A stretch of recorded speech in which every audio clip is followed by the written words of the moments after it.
ஹாய்ங்க எல்லாத்துக்கும் வணக்கம். இன்றைக்கி டே 24ஓட டயட் சார்ட் பார்க்கலாமாங்க. Happy women's day to all my dear beautiful ladies. இன்றைக்கி ஃபஸ்ட்டு வந்துட்டு என்னோடய வெயிட் பார்க்கலாங்க. ஆக்சுவலாக நேற்று ஃபுல்லாகவே ஃபீவரு, ரெஸ்ட் எடுத்ததுனால வெயிட் ஏறி இருக்குன்னு நினச்சி தான் பார்த்தா 200 கிராம். நேற்று 59.4ங்க, இன்றைக்கி 59.200, 200 கிராம் குறைஞ்சிருக்கு. மார்னிங் ட்ரிங்க் வந்து பார்த்திங்கன்னா ஆஸ் யூஷுவல் தாங்க. சீரகம், சோம்பு, வெந்தயம் இந்த மூணையுமே நைட்டே நல்லா ஊற வச்சுருங்க. மார்னிங் எந்திரிச்சதையுமே நம்ம கொதிக்க வச்சு குடிச்சிக்கலாங்க. இந்த ட்ரிங்க் வந்து நீங்கள் ரெகுலராக ஃபாலோ பண்ணும்போதே நம்மளுக்கு நல்லா மாற்றம் தெரியுங்க. எந்திரிச்சு டீ காஃபி குடிக்கணுங்கிறதெல்லாம் தோணாது. நல்லா சூடாக வெதுன்னு எவ்வளோ சூடாக குடிக்க முடியுமோ குடிச்சிக்கோங்க. அப்போ தான் நம்மளோட உணவு குழாயிலையாக இருக்கட்டும், உள் உறுப்புகள்லையாக இருக்கட்டும், தேங்கி இருக்கிற கொழுப்புகள் வந்து கொஞ்சம் கொஞ்சமாக கரையுங்க. சீரகம், சோம்பு, வெந்தயம் எல்லாமே வந்துட்டு நல்ல ஒரு ஃபேட்டு, கொழுப்பை குறைக்கிறதுக்கூடிய பொருள் தாங்க. வெந்தயம் வந்து உடம்புக்கு நல்லா குளிர்ச்சி தரும். உடம்பு குளிர்ச்சியாக இருக்கும்போதே நம்மளுக்கு நல்ல ஃபேட் பேர்னிங் ஆகுங்க. இந்த மாதிரி ரெகுலராக மார்னிங் ஒரு 300 ml நல்லா பொறுமையாக உட்காந்து ஒவ்வொரு சிப்பாக சூடாக குடிச்சிக்கோங்க. அடுத்த மார்னிங் ட்ரிங்க் வந்து பார்த்திங்கன்னா நான் வந்து நெல்லிக்காய் தாங்க. ஆனால் நெல்லிக்காய் ஜூஸாக எடுக்கல, ஃபீவருங்கிறதுனால இந்த மாதிரி நெல்லிக்காயும் சுக்கு, எங்கிட்ட இஞ்சி இல்லாதனால நான் சுக்கு எடுத்துருக்கேங்க. இடிகளில் வச்சு தட்டி எடுத்துக்கோங்க.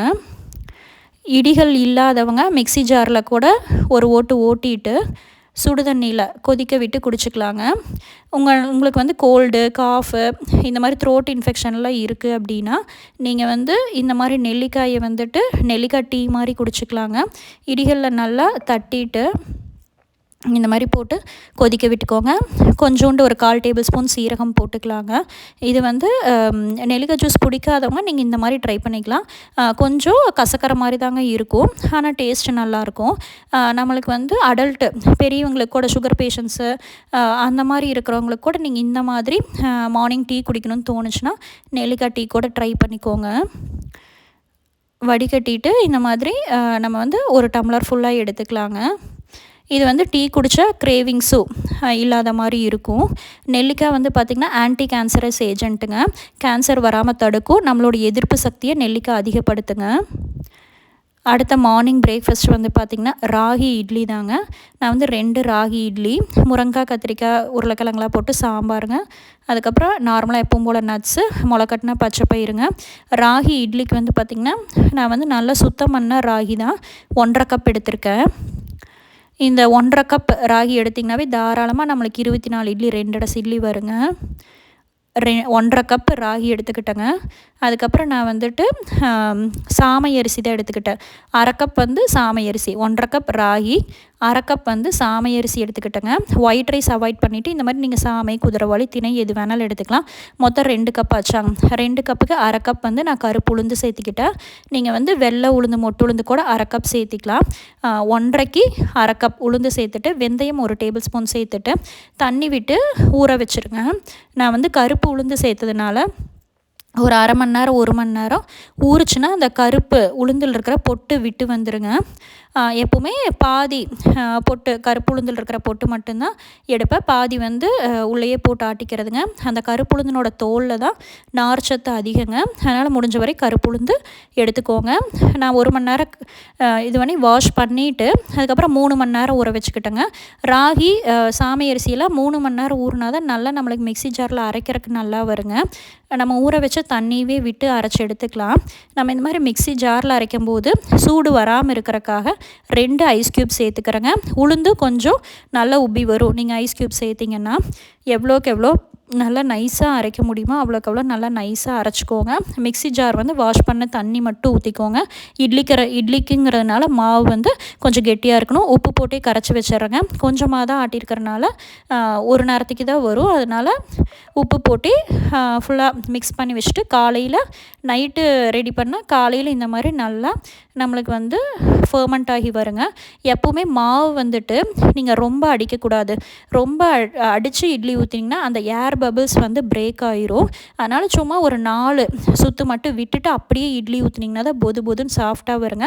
ரொம்ப கலக்க வேண்டாம், ரொம்ப மிக்ஸ் பண்ண வேண்டாம். இட்லி நார்மலாக 5 நிமிஷம் வேகிறக்குள்ளே சாம்பாரும் ரெடி ஆயிடுச்சுங்க. சைட் பை சைடு வந்து உருளைக்கிழங்கு, முருங்கைக்காய், கத்திரிக்காயெல்லாம் போட்டு சாம்பார், மஞ்சள் பூசணி, முடிஞ்ச அளவுக்கு மஞ்சள் பூசணி வந்து வெயிட் லாஸில் அதிகமாக யூஸ் பண்ணிக்கோங்க. உருளைக்கிழங்கும் வந்து வாரத்தில் ஒரு நாளைக்கு யூஸ் பண்ணிக்கலாங்க. ஹேர் க்ரோத்துக்கு உருளைக்கிழங்கு ரொம்ப ரொம்ப நல்லது. 5 நிமிஷத்தில் நல்லாவே நம்மளுக்கு இட்லி வெந்து வந்துடுங்க.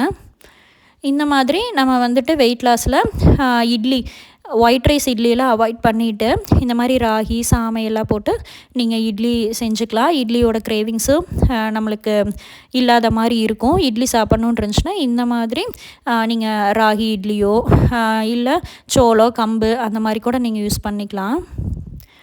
நல்லா சாஃப்டாக பொது பொதுன்னு ஓட்டையாக சூப்பராக வருங்க. ஈவினிங் வரைக்கும் கூட இறுகல நல்லா இருந்துச்சு. நான் வந்து 2 இட்லி எடுத்துக்கிட்டேன். அதுக்கப்புறம் நட்ஸு வந்து இந்த கருப்புளுந்து கண்டிப்பாக நீங்கள் சேர்த்திக்கணும். கருப்புளுந்து வந்து பார்த்திங்கன்னா நம்மளுக்கு வந்து நல்லா மூட்டு வலியெல்லாம் வராது, எலும்பு தேய்மானம்லாம் இருக்காதுங்க. பிசிஓடி ப்ராப்ளம்க்கெல்லாம் இருக்கிறவங்க கருப்புளுந்து ரெகுலராக எடுத்துக்கோங்க. பச்சைப்பயிர் வந்து ஒரு 5 நாளைக்கு மட்டும் அளவாக முளைக்கட்டி வச்சுக்கோங்க. ரொம்ப முளைக்கட்டி போது அது வலுவழுப்பு தன்மையாயிரும். 5 நாளைக்கு மட்டும் வர மாதிரி நான் வந்து திராட்சையோடு சேர்த்து எடுத்துக்கிட்டேங்க. ஏதாவது ஒரு பழவைகளோடு சேர்த்து எடுக்கும்போது தான் நம்மளுக்கு வந்துட்டு ப்ளோட்டிங், கேஸ் ப்ராப்ளம்லாம் வராது. அதனால் இந்த மாதிரி ஒரு ஹெல்த்தியான பிரேக்ஃபாஸ்ட் எடுத்துக்கோங்க. அடுத்த மார்னிங் ட்ரிங்க்குக்கு வந்து பார்த்திங்கன்னா நான் இளநீ தான் எடுத்துக்கிட்டேங்க. தாராளமாக நம்ம வெயிட் லாஸில் இருக்கும்போது இளநீ எடுத்துக்கலாம். வெயில் காலம் ஸ்டார்ட் ஆயிடுச்சுங்க, நம்ம உடம்ப குளிர்ச்சியாக வச்சுக்கணும். அதனால் வந்து நீங்கள் வந்து வெயிட் லாஸில் இருக்கும்போது 2 இளநீ கூட குடிச்சிக்கலாம். நல்ல டைஜஷன், ஜீரண சக்திக்கு இளநீ வந்து நல்லா யூஸ் ஆகுங்க. அடுத்த லன்ச் வந்து பார்த்திங்கன்னா ஃபீவருங்காட்டி பெருசாக எதுவுமே செய்யலிங்க. காலையில் வச்ச இட்லியே இருந்துச்சு. ஒரே ஒரு இட்லியும் ஒரு முட்டை மட்டும் போட்டு வெங்காயம், குடமிளகா போட்டு லன்ச் முடிஞ்சுங்க.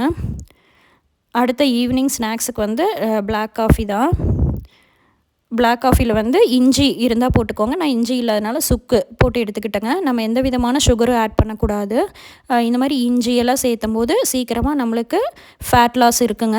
லைட்டாக 2 சொட்டு லெமன் மட்டும் புளிஞ்சு எடுத்துக்கோங்க. நம்ம சுகர் ஆட் பண்ணதுனால டேஸ்ட்டு சூப்பராக இருக்கும். நைட்டு டின்னருக்கு வந்து பார்த்திங்கன்னா கருப்பு கவனி அரிசி கஞ்சி தாங்க. 1 கரண்டி அளவுக்கு கருப்பு கவனி அரிசி எடுத்துக்கிட்டேன். அதுக்கப்புறம் பாசிப்பருப்பு 1 கரண்டி, 2மே சம அளவில் எடுக்கும்போது டேஸ்ட்டு நல்லாயிருக்குங்க. நல்லா நீங்கள் வறுத்துக்கலாம். மீடியம் ஃப்ளேமில் வச்சு நல்லா வறுக்கும் போது அந்த கருப்பு கவனி அரிசி வெடிக்கும்.